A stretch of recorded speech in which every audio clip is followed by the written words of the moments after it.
You're listening to the One Step Deeper podcast with your host, Jimmy Moore and Brittany Davis.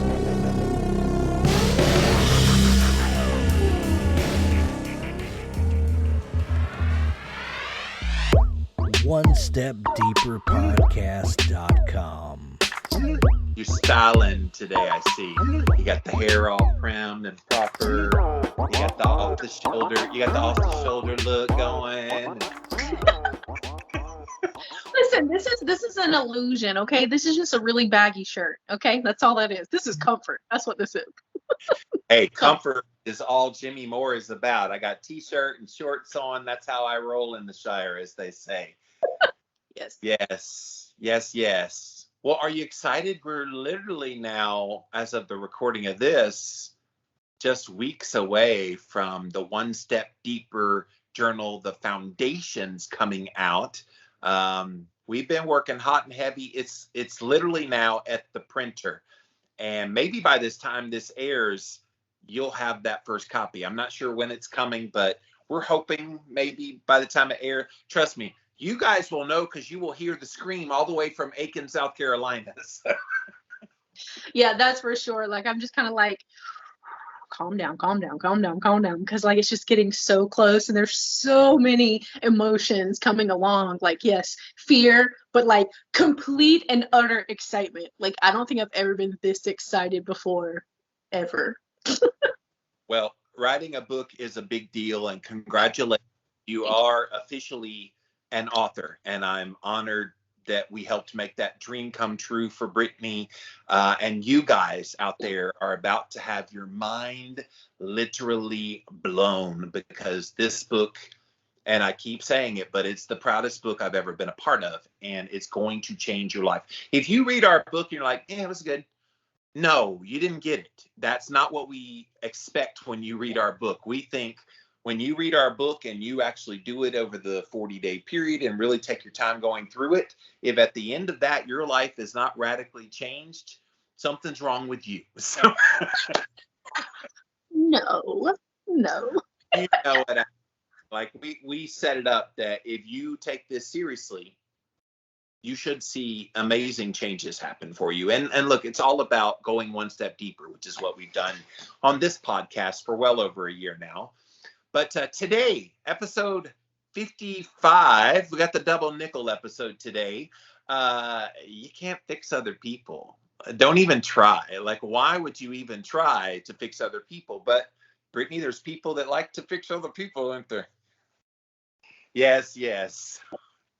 So really looking forward to getting into that here in just a moment. OneStepDeeperPodcast.com is the website. Go check us out over there. Has all of the latest and greatest for this show. You can keep up to date there with all the happenings here on the One Step Deeper podcast, the latest episode and the past episodes. We debut these on Sundays at 4 p.m. Eastern time over on YouTube. You can just type in the keyword One Step Deeper, find the show there. I do put it up over on the One Step Deeper podcast Instagram page, as well as on Facebook as well. The tidbit a couple days earlier so that you can kind of get a little taste of it. We try to give you just enough of it. And I've done something recently where I take a 1-minute clip and make a reel out of it. So if you're on Instagram, go follow me over on Instagram at Living Low Carb Man, LIVINLOWCARBMAN. And I put up this reel and I put some dramatic background music. It's just a nice 1-minute clip of something one or both of us say. And it's just another way to kind of get a taste of the show. On Mondays, it is a traditional podcast. Go check us out, Apple, Stitcher, Spotify, ALEXA, and then finally go leave us a review over on Apple. And that helps us out. I haven't checked to see if we've gotten new reviews lately. We've been getting a lot of comments, especially on the YouTube videos lately. So thank you for that, you guys. Keep those coming. Keep giving us comments.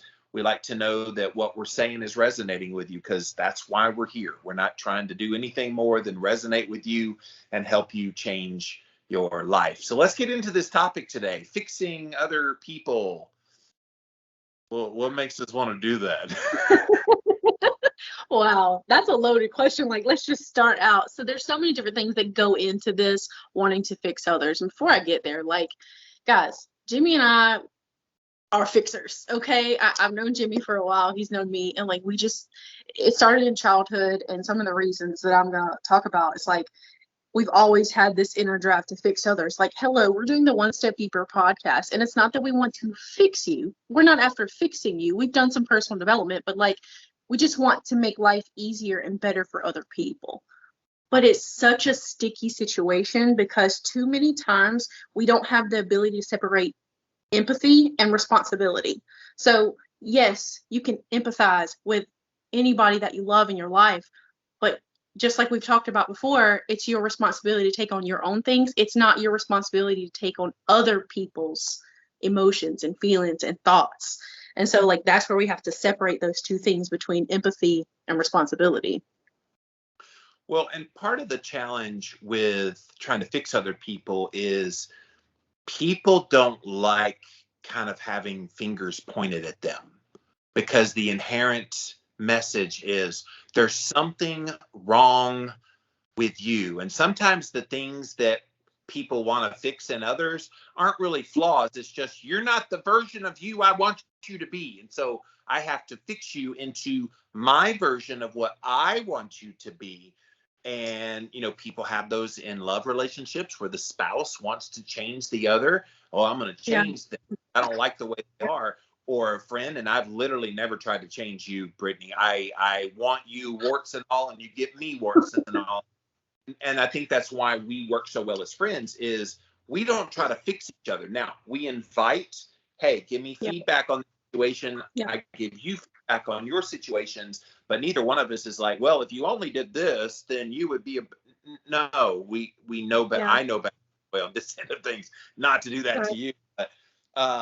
But that's where the risk comes into play is unless you're invited to fix, you ain't got no business in it. Like, people don't want that scrutiny because you look like you're snooty and everything, like you know better than them about how to live their life. Yeah, and it almost like creates like this, it creates something in ourselves. And this is hard truth, guys. It's not fun to hear this, but it's like when we take on the problems of other people and we begin to fix them or attempt to fix them, because we really can't, like, you're not actually fixing them, you're hindering them from their personal development and their personal growth. And then also, as you're doing that, it kind of strokes your ego side. And it's like, oh, look at what I did. And it doesn't become anything like nice. Like, I'm trying to think of a word there to describe. It's not a kind gesture that you're doing, and it almost becomes manipulative in your brain of I've done this for you. And you have to be extremely careful with that tiny little twist of when you do attempt to fix others' problems and you're there for them, you're there for them, you're there for them, you begin to expect them to be there for you. But if you just didn't attempt to fix them, you're there for them. Again, you have empathy for them, but you can't take responsibility because, like I said, you begin to resent. There's resentment that builds up, and that resentment leads to those statements like, look at all I've done for you. And when you're in a relationship and you're doing things and you're fixing them, you're attempting to fix them, and you're doing it out of obligation, and you're not doing, it's not a good relationship to have in the first place. If you're going into a relationship thinking to yourself, I have to fix XYZ about this person, it's not a good relationship to be in the first place. Which is why we talk about, both of us in our work, accepting people where they are. And part of accepting people where they are is acknowledging, yes, they're going to have flaws. Yes, there's many things they can do to be better, but accepting them where they are actually gives them a buy-in to you, that you actually care about them, so that, like what you and I have as friends, I care about you and you care about me enough that if you say something, I'm going to value your input of fixing any part of me because we built that bond. Don't try to go fix somebody you have not bonded with yet, because they're going to go get the out of my. Or you could be like, wow, man, my wild man, guys. My wild man is such a fixer, and he still hasn't like broken free of that. And I, in my not responding self, in my reactive emotional self, I'm not very kind. And this is a topic that comes up in our relationship a lot, is his desire to fix people. And that kind of gets into where this comes from. So yeah, we can sit here and talk about don't fix other people, but until you go the one step deeper of figuring out why it is that you're attracted to fixing other people, like that's the one step deeper of it all. You can see the problem and then like, okay, but why is there a problem? And you just trickle it down. And so what happened to Wildman, myself, and even Jimmy is when we were children, we were made responsible for the emotions and feelings and thoughts and patterns and habitualness of adults in our life. And so, I mean, we often heard things like, when you did that, you made mommy angry. No, mommy, you get to choose how you feel and how you react. Ain't nobody make you feel nothing. Okay, number one. Number two, we hear things like, well, I have to yell at you because you don't listen unless I yell. That's making a child responsible for someone else's feelings, emotions, reactions, and that's not okay. And so we constantly go around like seeing other people in their states where they are. We feel obligated, that's the word, to like control the situation of everybody else's emotions. And so we want to fix it because we used to get in trouble if we didn't fix the adult's emotion in our life. Well, and you're hardwired with that kind of parenting growing up, and you're just making me dawn on myself about some of this. You're hardwiring in their brains that there is a right way, and I never realized it until right now that I, for many years, always was like, wait a minute, they're doing it wrong. Whatever the thing was that somebody was doing, oh, they're doing it the wrong way. The right way is this, and I would get angry. I would get upset about it, and I would want to fix that. And I never, damn. I'm so sorry. Moments where I'm like, that's why I did that. I hate it when it happens, but I also love it when that happens. But I'm not that way anymore. I'm a lot less like that anymore. But yeah, there were many years where somebody did something just a little off from what it was supposed to be the right way, and I wanted to fix it, and I never understood why they got so angry at me when I would want to fix it. Yeah Don't you love when those OSD moments just pop up like live on the podcast? We need to come up with like a moniker for what that is, the OSD OMG moment or something. Yes, I have had quite a few of those, and like even as I was going through this, I'm just like, oh, this is so hard for myself. There's a song called Fixer by Britt Morgan, and I love it so much, and it used to be me. It's not who I am today, but basically the lyrics say she's a fixer with no one to fix her, a lover that won't love herself. Except that was a narrative that I planted in my mind because I was so into fixing everybody else and not myself, because I was distracting myself with everybody else's feelings, everybody else's emotions, because almost like a martyr of, oh, I have to sacrifice myself for everybody else, and that makes me a good person. Except I was ignoring all of my problems and ignoring and pushing them down, and only becoming more reactive and more resentful and more manipulative with the people around me, because I'm like, why don't you see what I'm doing for you? I'm trying to fix you. Except they didn't want to be fixed, and it wasn't my job. I was overstepping my welcome and the boundaries.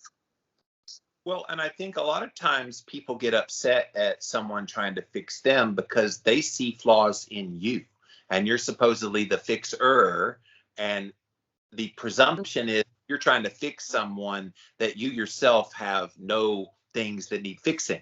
But the problem is almost everyone trying to fix other people have shit in their lives that they need to fix too. And so the other person sees that and go, yeah, get out of my face. Yeah, so like old Brittany was like trying to fix everybody. And then healed Brittany has gone like, whoa, way opposite, where I'm like, I can't tell anybody anything. I'm still working on myself. I can't talk about personal development. I'm still personally developing. And so you have to be careful with that. Two opposite things and two opposite reactions. I'm glad that I've gotten to the place where I can see somebody's problem and they can vent to me and I can go, wow, that's hard. And I love to listen to people's stories and be there for them and have empathy for them. But there's a very strong boundary of, this is your problem that I will be here with you for, but it's not my responsibility to fix it. That's on you. I can give you tips, tricks, things I've done. I can lead you to my podcast or my book that I've written. I can do that, but I can't fix it for you. I have a sweet, sweet, sweet family member, and I know she listens to this podcast. So I'm talking to you. You know who you are. She is the family fixer, and she wants to make everything right. But so many times, all of us who have gotten to the place where we're just like, stop. She doesn't want to hear it, but you make it worse. You make the problems worse when you try to fix it and manipulate situations. Just step out. Let it be. Let it be what it is. Stop stressing yourself. You're stressing yourself out over a problem that's not even yours. Come on, guys. Well, and that gets to the heart of why we fix. Like, there's people that feel like it's their onus to take on. And this person in your family, maybe in their eyes, they're like, hey, I'm the glue that holds this family together. And so therefore, I need to be the one that tries to fix things, because if I don't, it's just chaos, and chaos is not acceptable. And so if I try to fix it, that makes it all better. And like you said, sometimes not so much. Yeah. And I mean, the OSD of it, I understand this is her trauma response. She went through trauma as a child, and she was made to feel responsible for everybody else around her. And so she still feels responsible to fix everybody else around her. And especially when it's people that you love. A lot of this time, the people that are fixers, it's the people that they love, and they can't separate. Again, going back to that first statement I said, they can't separate their empathy and responsibility, and they feel responsible because it's a family member, or it's a best friend, or it's a spouse, or they get those two confused, and they just want to fix it to make it all better. And another family story, guys, I was just laughing with my grandma. The amount of family I have is astronomical. I can name 50 cousins and not be done. Okay. I have a very large family. So I have an example of a family member pretty much for any topic we ever do. But specifically, I had a sibling who went through a really tough time, and as a child, and everybody wanted to fix their problems. Anytime a problem would arise, they just wanted to make it better because they felt bad for them that they had had this really tough life. I wasn't awarded that same whatever that was, but I'm thankful that I wasn't. And the problem with this person is, because nobody let them fall on their face. I don't like that term, but you know what I'm air quoting here. Trying to fix my sibling and fix all my siblings' problems turned into my sibling didn't grow ever. Did it? Because there was no push to. There was no. They didn't have to grow because everybody solved their problems for them. And it's taken that person falling on their face. It's taken feelings hurt from everybody in the family. It's taken huge, massive walls and a complete crash for this person, for everybody to back off and let them fix their own problems. And lo and freaking behold, they're doing so much better in their lives now that they have to fix their own problems. And we just listen and be there and do what we can, or what they ask us to do. Because like you said earlier in the show, if someone asks you for help, that's different than putting your nose in somebody's business. Yes. But yeah, they're probably doing better. Well, and there it is. Like, when you fix someone else's problems, you kind of take away a little bit of the accomplishment, the permanency that comes from them figuring it out on their own. And you've done this to me a lot over the course of a lot of the things I've been through the past few years that you helped me with. You're like, Jimmy, I can't help you. I can't fix you in this. Here's some things I would recommend, but I can't do that. You're going to have to do the work. And I was mad at you at the time. I was like, come on, throw me a bone. I need some relief. And I realized, I took to heart what you said, that when I started working on it, I felt more ownership of the that needed to take place. and therefore it's stuck. Whereas if you said, well, do this, and then I do that, but I don't feel immediately better. Brittany, you were horrible. You didn't fix me. What's wrong? And I would have like deflected attention back to you, saying that you're wrong. But if it didn't work with me, who am I going to blame? It's still on me. So it's like, it's almost like you have a vested interest if you do this work internally to fix yourself, rather than giving other people, this is what you need to do and to fix yourself. Did you go keto and thought you had to give up wine? Well, let me introduce you to Dry Farm Wines. It is the world's first sugar-free alcohol that is lower than your typical wines, organic, made at local farms that do it the right way. Most of the wines that you buy are from 3 really big companies, loaded with additives and preservatives, so many dozens of those kinds of things. You don't want all that junk in your wine. So go to dryfarmwines.com/Jimmy and they will ship you these wines. And just because you listen to this podcast, Dry Farm Wines is going to give you a bottle in your first order for just 1 cent. Go to dryfarmwines.com/Jimmy and you will get your bottle of wine for just 1 singular penny. Go check them out. Dry Farm Wines, you guys. It's wine o'clock somewhere. Let's go get some wine. There is such empowerment. I try to explain this to people. There's such empowerment in figuring it out on your own. And I know it's not fun. It's not easy. Bringing Wild Man back up, when I began to do a lot of emotional work, you kind of can't help, if you're in my life, to feel kind of convicted to work on your emotions and feelings. When you're around somebody, they just kind of rub off on you. And, Wild Man's rubbed off on me before. Same thing with Jimmy. Sorry, not sorry. The people in my life usually end up on some kind of personal development journey, or we gravitate towards each other because we're already on some kind of personal development journey and we're all working on ourselves. But, Wild Man had felt really challenged by some of the things that I was telling him. And I was like, dude, you have to have more emotions than sadness and happiness. You have to be able to identify more than just that. Come out of that 5-year-old mindset. You got to. And he's like, well, I just need you to tell me. I don't know what I'm feeling. And I'm like, and I'm supposed to know what you're feeling? And he's like, yes, I need you. Give me a list. Tell me. I need you to spoon feed it to me. And I told him no, which was very frustrating for him. He's like, but you've done all the work and I need the study guide. And I was like, no, because then you're not doing the work. All you're doing is reading my work, which is not the same as what you need to do. And so again, when you're in these situations trying to fix people, understand whatever it is that you're trying to fix about them, it might not be the right thing. They got to go deeper into themselves to figure that out. And if that fix that you come up with isn't the right thing for them, they're going to be more mad at you. And it's like, in your mind, you think you're helping, but then they're going to be more resentful that you shared things that weren't helpful than if you didn't say anything at all and said, you know what, I'm going to be here to support you. You figure it out.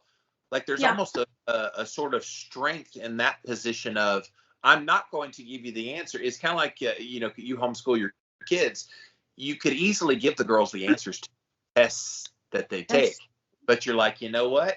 I'm going to be here. I'm going to teach you. I'm going to help you. If you have questions, I will answer your questions.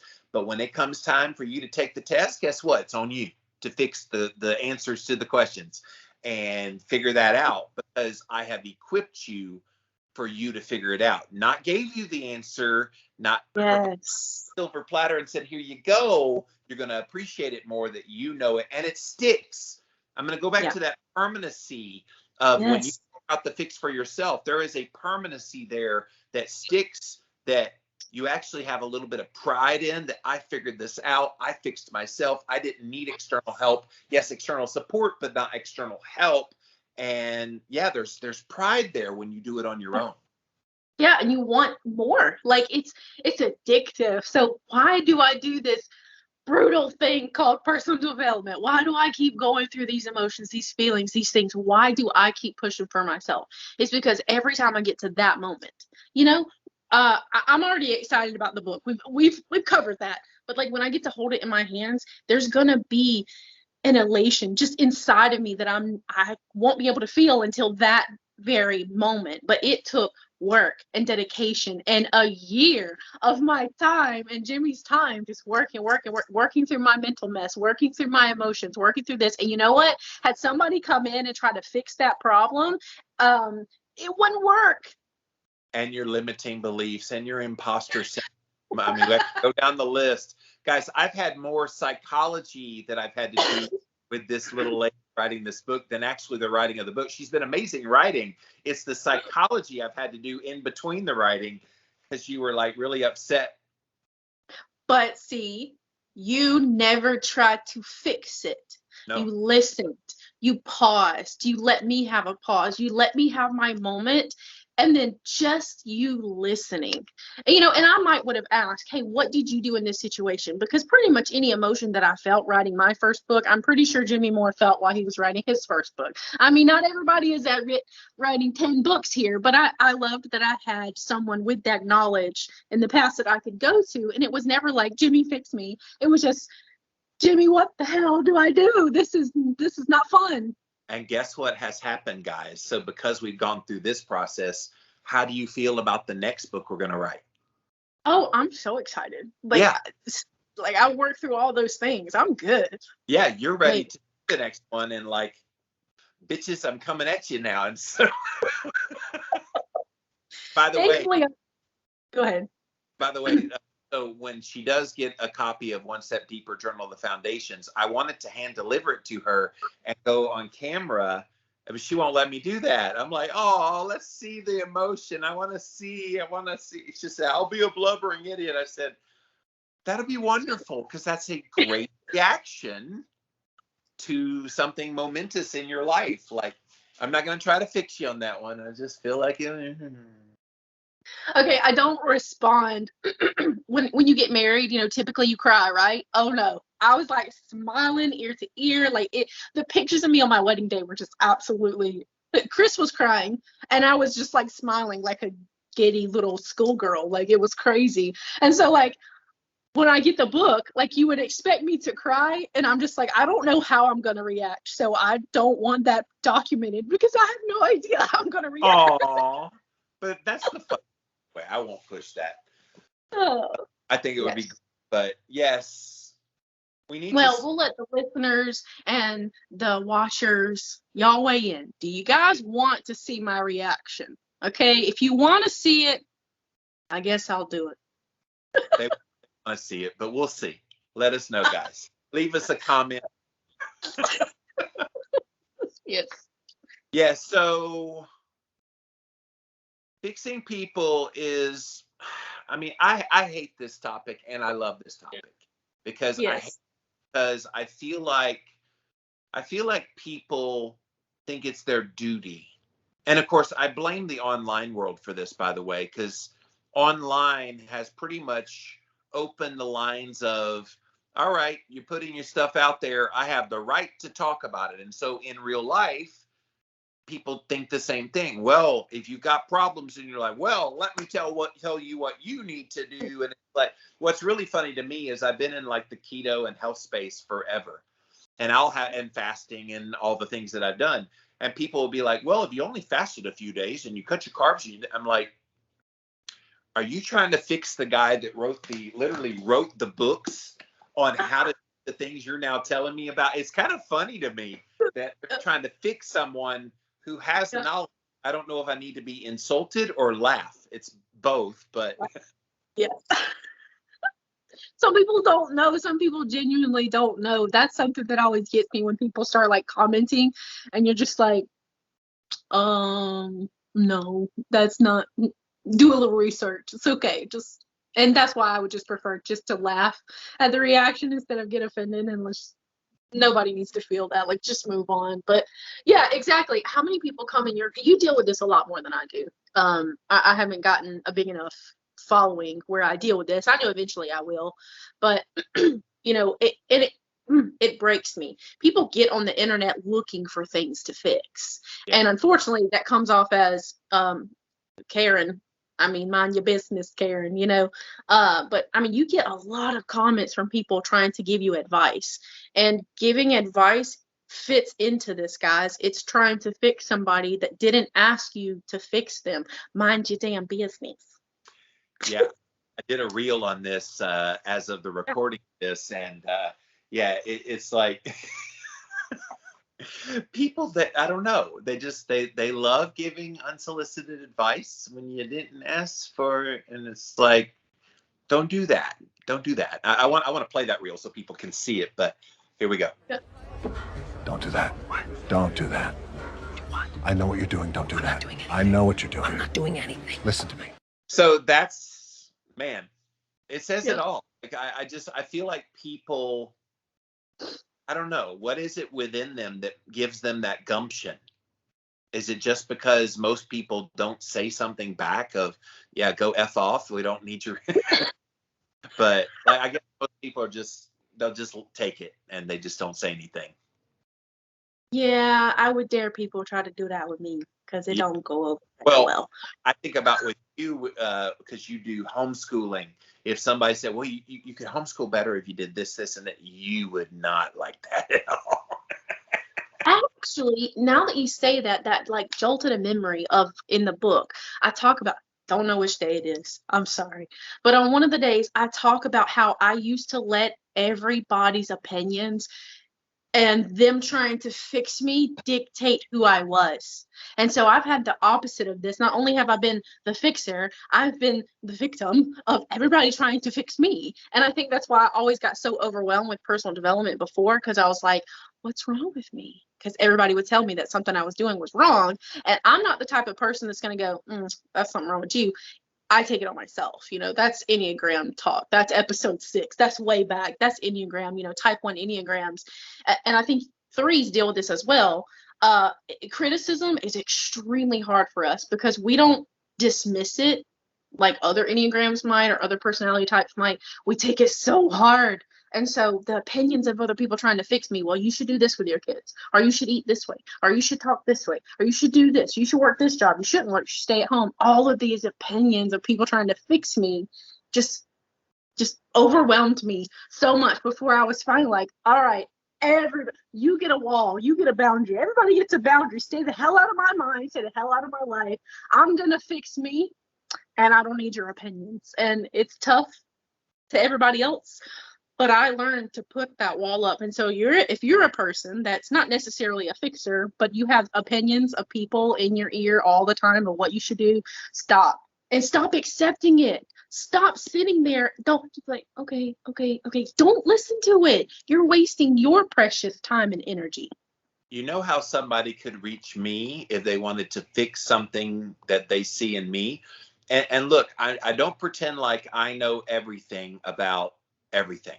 And so if someone has expertise, and somebody actually gave me a comment in a DM today that said, hey, I think I know why you passed out on your fast. I'm a medical doctor. Here's the kind of mechanism that I see with patients that happens. And so he kind of gave me his like medical opinion, and he said, maybe you should try this and this and this, and maybe that would help. I appreciate it in that way because it was not public. It was in a private message. He has the moxie, the medical background to give me that advice. The thing that pisses me off is when it's somebody that's a no name and they've got 3 followers and 1 post on Instagram, and then they're posting it publicly and, well, you're stupid. You just need to do this, this, and this, and everything will go away. That is the horrible way to do it. If you want to catch flies, you do it better with honey. And it's like, I don't understand why basic human protocol of decency doesn't kick in.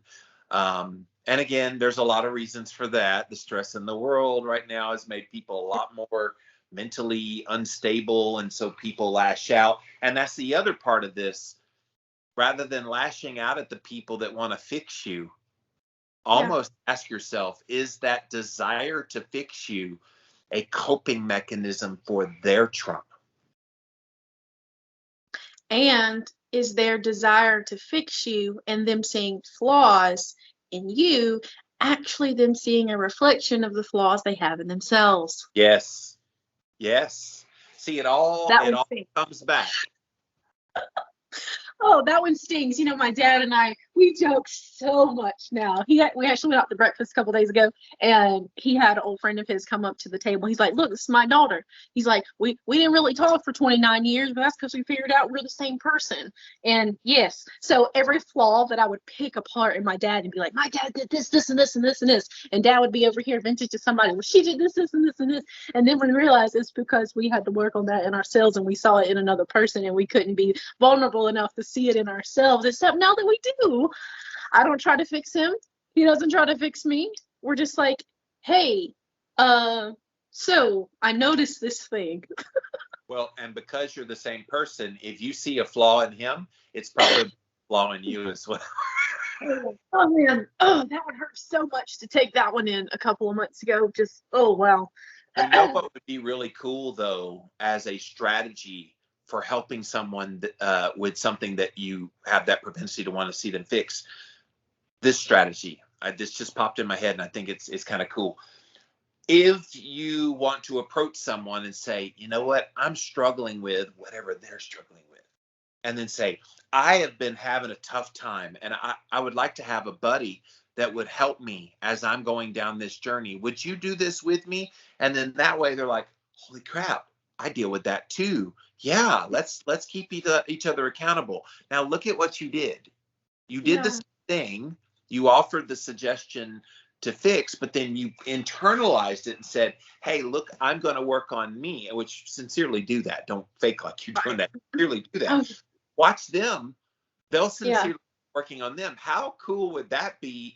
The lead by example, the keep each other accountable, all of that. Like, there's ways to do it that's the right way. Yeah. I love what you said, lead by example. And so that's something that I try to do in my life now. If I perhaps see something, because I am a human being and I'm extremely observative. That's not the word I was looking for, but observant, thank you. And I watch people and I observe them. My goodness, I'm struggling with that word today. I observe them and their behaviors and their patterns and reactions. It's just because of the line of work that I'm in. I can't help it. But by the way, I wasn't trying to fix you with the I just know where. I appreciate when someone fixes my brain noodle mess ups. I appreciate that. I do. I was struggling. Oh man, I lost it. I'm not going to try to fix you. You got to fix yourself, young lady. Oh my goodness. What was I saying? Just gone. Just straight out of the brain. Well, all I remember is observant, and I'm never going to forget that word for the rest of my life now. Observant. So when I observe other people, and I just have a tendency to do that, I observe other people and their actions, their patterns. Like, I do have this inner thing that wants to say something. And so instead of saying anything, number one, mind my own damn business, mind my business. And I see it as an opportunity to check myself. Yes. The thing that I'm seeing in the other person am I seeing it because I genuinely care, or is it something that I need to fix internally? And like, I always do this. I check myself when I feel triggered by somebody else doing something. I feel like I got to say something. You know what that is? You know what that is? It's humility. And it's what's missing. When you're not humble, even if you have knowledge that can help that person, even if you have experiences that you've been through that are similar, they have things to offer, the humility kicks in of, you know what, I have it, but it's not my job to impart that on them until they ask. Do not answer a question that has not been asked. And that's probably a good rule of thumb online. I see it all the time. People answer questions that were never asked. Yes. And, you know, you were talking about your reel earlier. I made a reel too about this very topic because it was very inspiring as I was going through this. And I was just like, it's not my circus, not my monkeys, not my circus, not my circus, not my monkeys, not my circus, not my monkeys, not my circus, not my monkeys. And it's so true. Like sometimes I just have to tell myself that, like when I'm watching a situation, I'm like, Nope, not my circus, not my circus. Nope, nope, over here. Something else. Just think about something else. Just have to let the ADHD brain noodles take over at that point and just like go somewhere, float away. Do not think about it. Do not involve yourself. You know, I have a huge family. We have family drama. Everybody has family drama. It's normal. It's a normal thing. Okay, so don't feel bad about family A drama. lot of people ask me, Jimmy, how do you get such good deep sleep? Well, there's a lot of things that I do, but one of the newest things that I recently added is this upgraded magnesium from a company called Upgraded Formulas. Go to their website, upgradedformulas.com, and you can learn all about this nano technology that they use for this particular mineral of magnesium. Again, it's called Upgraded Magnesium, and it's got all the different forms of magnesium in it using the nanotechnology, so it gets absorbed a lot better. Guys, I have seen my deep sleep improve by as much as 30 to 40% simply by adding in this product along with sunshine exposure, darkness in the room, cooler temperature, all of the things that I always have done. So again, upgradedformulas.com is the website. Go check them out. This is why I'm glad I have a small family compared to yours. I have like my mom and my sister. I don't talk to my dad's side of the family that much, but my mom's side of the family is my mom and my sister. And then you, like you're the most drama in my life, actually. I laugh because it's true. It's so true.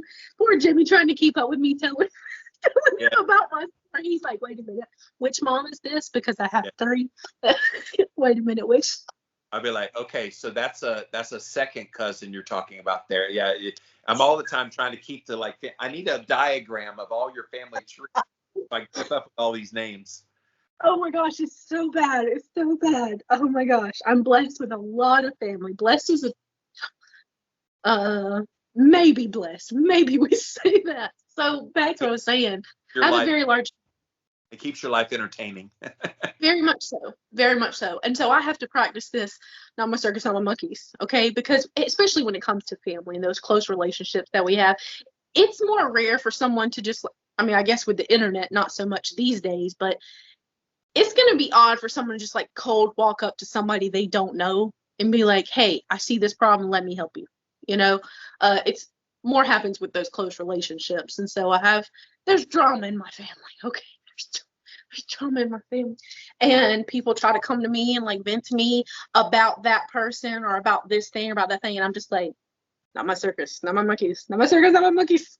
Well, and you need to read the room a little bit, because if you have a decent relationship with the person, so therefore you have moxie to be able to attempt to fix them, but then you see they're not ready to make changes, whatever you would say, like that matters. You have to read the room. And you've got family members that you talked about with me that you're like, hey, I see things and I want to say something, but I'm not saying anything because I know they're not ready to hear it. They're not ready to take action on it. So why would I risk kind of making a rift with that relationship, knowing that they're not ready mentally? This is why we talk about going one step deeper, guys. It's not just about putting yourself in a better place mentally just to feel better, but it's also to prepare your mind for other people to come in and give you wisdom, and then you accept it with grace and you add it to your life and you make the necessary changes, because they won't happen in a chaotic mind. They can only come from a mind that's working on yourself, going one step deeper, working through all of the personal growth and development things that we talk about on this podcast and in our book. Those are all important because you want to grow. You can't grow from a place of chaos. You can grow past the place of chaos, but you can't really grow. I mean, it's just like a plant, you know, it can't grow in a chaotic environment. It has to have certain soil, certain light, certain environmental things. You can't put pop rocks into that soil. You can't put bubble gum in that soil. You can't put, you know what I mean? You can put all kind of junk in that soil. Yeah. I did a science project when I was a kid. I can't help it. When I was in middle school, and I had 3 plants. I watered one with water, one with sweet tea, and one with coffee. I mean, you can imagine which one grew the most. But it was just funny that memory came up that I was doing an experiment. So I mean, guys, do you a little experiment. But no, at the end of the day, the only thing that's gonna water that plant is the water. And feeding somebody coffee when they really need water, that ain't gonna help them. And yeah, just like Jimmy said, chaos, you can't grow in chaos. You kind of have to get out of the chaotic brain before you can start growing. What from Idiocracy, the movie Idiocracy, what Bronte won't grow plants? And so, do not know the reference. You've never watched Idiocracy? Oh, with the events of the last 2 years, Idiocracy is definitely on your must-watch list. But yes, they had basically Gatorade. They replaced all water with Gatorade, this thing they called Bronte. Last time, I'm pretty sure what's killing the crops is this Brondo stuff. But Brondo's got what plants crave. It's got electrolytes. So wait a minute. What you're saying is that you want us to put water on the crops? Yes. Water? Like out the toilet? Well, I mean, it doesn't have to be out of the toilet, but yeah, that's the idea. But Brondo's got what plants crave. It's got electrolytes. Okay, look. The plants aren't growing, so I'm pretty sure that the Brondo's not working. Now, I'm no botanist, but I do know that if you put water on plants, they grow. Well, I've never seen no plants grow out of no toilet. Hey, that's good. You sure you ain't the smartest guy in the world? Yeah. Okay, look, you want to solve this problem. I want to get my pardon, so why don't we just try it, okay? And not worry about what plants crave. Brondo's got what plants crave. Yeah, it's got electrolytes. What are electrolytes? Do you even know? It's what they use to make Brondo. Yeah, but why did they use them to make Brondo? Because Brondo's got electrolytes. And they were spraying it on the crops, and they couldn't figure out why the crops weren't growing because they were spraying Bronte on it. And then this guy comes from the future, and he's like, or from the past, and he's like, guys, water is what makes plants grow. And so he was the smartest man on the earth because everybody else had become an idiot. Anyway, it's a funny movie. It's dystopian, but it also is a nice allegory for what's been happening in the world the last couple of years. Oh yeah, I like those movies like that with those comparisons. That's just like, oh, the irony. Ooh, yes. I'll have to look that up. I wrote it down. Yes, Idiocracy. Probably on one of the platforms that you have, Hulu, Netflix, something. Yeah. It's out there, probably on YouTube. So. Oh yeah, probably is. One of those places. Yes. What else you got about fixing? Oh gosh, I have so much passion for this topic. I think that's really all that's left is just really to talk about. I've been there and I understand. And a lot of times people just want understanding, and, the work that I'm in, the thing that I did, 2 weeks ago now on the podcast, talking to Jimmy, I still like to fix people. But, like we've talked about, it's not my job, number one. Number two, people have to be ready and open for it. And so instead of me just cold giving somebody advice, I like to ask open-ended questions that make them think. I like to make them critically think. We're starting to do critical thinking in homeschool for the girls, and they're just like, I don't like it. But it's so important. And so if you do want to help somebody and you do feel this uncontrollable desire inside of you to fix something, maybe just give them a question to ponder. Don't cold give somebody advice. First of all, it doesn't usually come across very well. No. Just give them something to ponder on and to think about. And that's what I like to do. When you and I have our conversations on the phone, or I'm talking with Wild Man, I'm not just gonna, I might be a little bit more bold with the two of you just because of the type of relationship that we have, or maybe my sister or my mom or my dad. I might be a little bit more bold in those relationships because I've built that permanence with them that they know I'm pretty tough. And I might give a little warning of, hey, are you ready? I would like to say something. Are you ready for it? And that's another thing that that's another tip. If you have a close relationship with someone and you just feel this uncontrollable need to point something out, ask them first. It's such a simple gesture. Ask them, hey, I saw something. Are you interested in what I have to say? And if they say no, cool, move on about your life. And that's it. You don't have to say it. and you do this with me very often. You're like, hey, I observed something, or I was thinking about this thing that you said. Would you like to hear about it? And typically I'm like, oh yeah, what you got? What do I need? But not everybody is open to that. So just giving that pause to say, hey, are you interested in this? And if you're somebody that they don't want to hear from and they tell you no, like I said, move on about your life. But yeah, that's really all I have.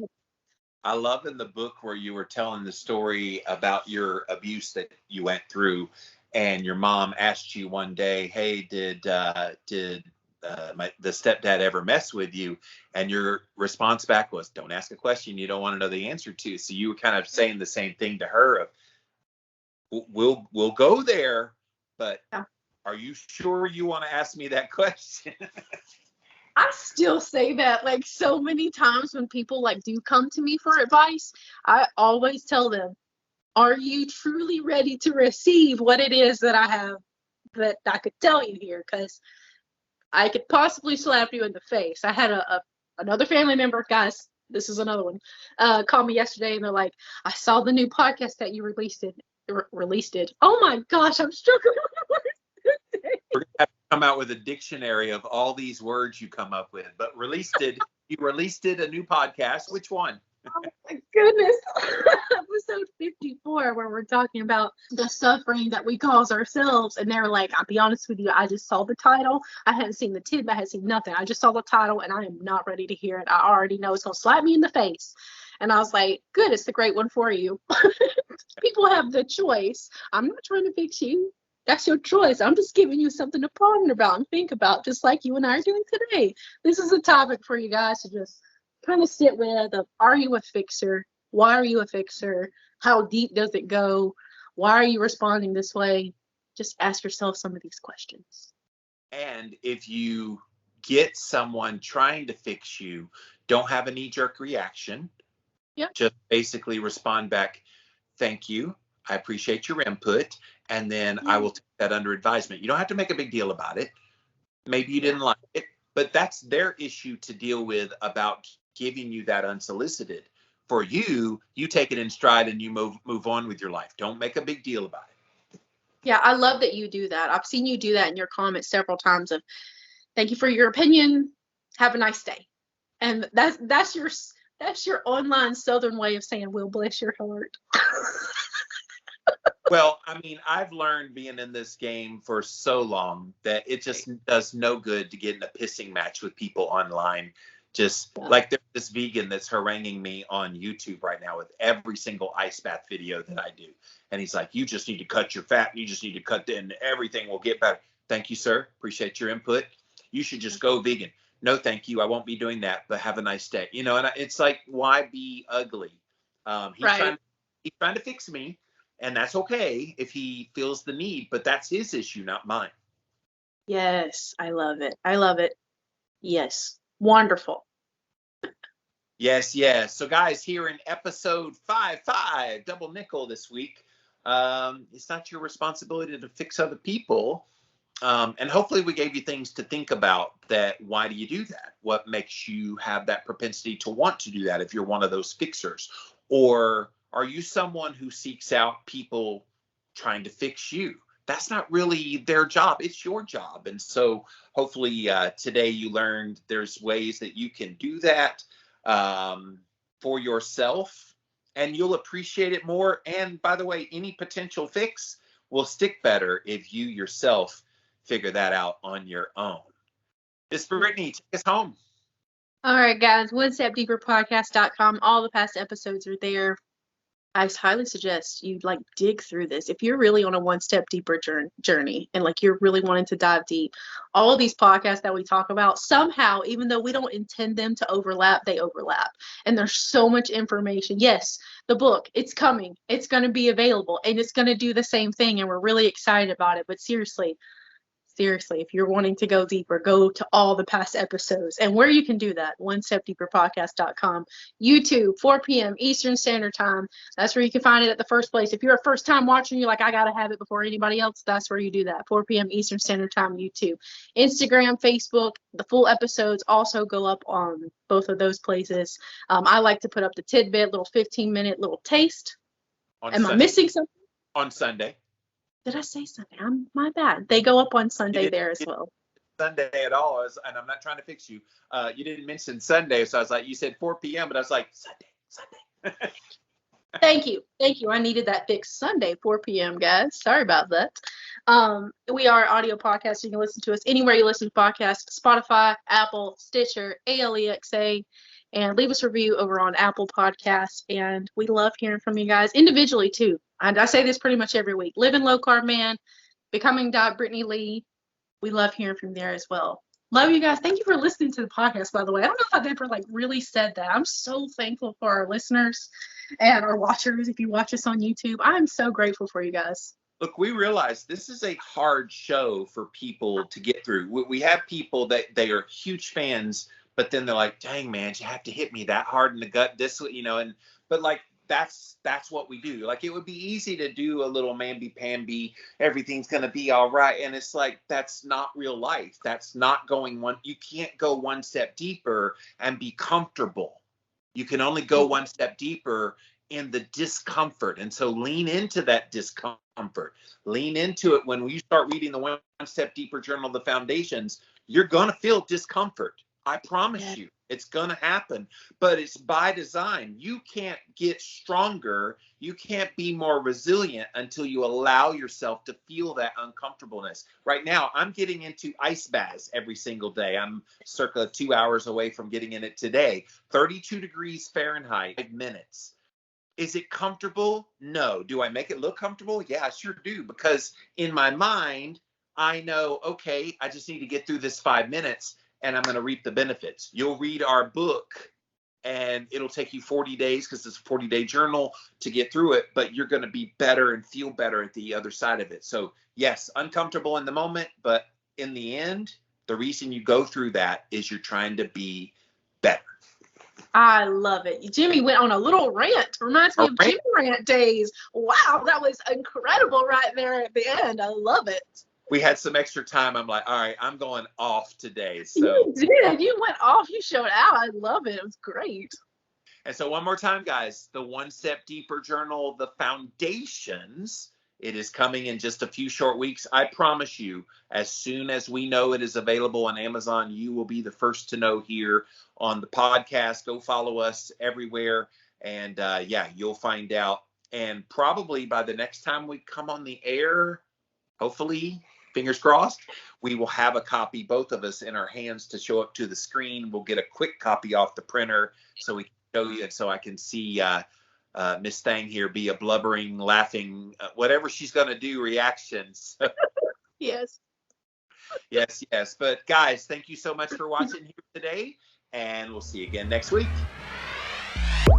OneStepDeeperPodcast.com.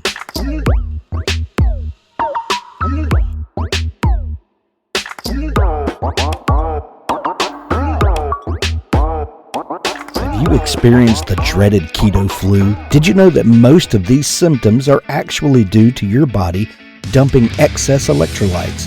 This is where Element comes in. Element is a tasty electrolyte drink mix with everything you need and nothing you don't. That means lots of salt with no sugar. Element is formulated to help anyone with their electrolyte needs and is perfectly suited to folks following a keto, low-carb, or paleo diet.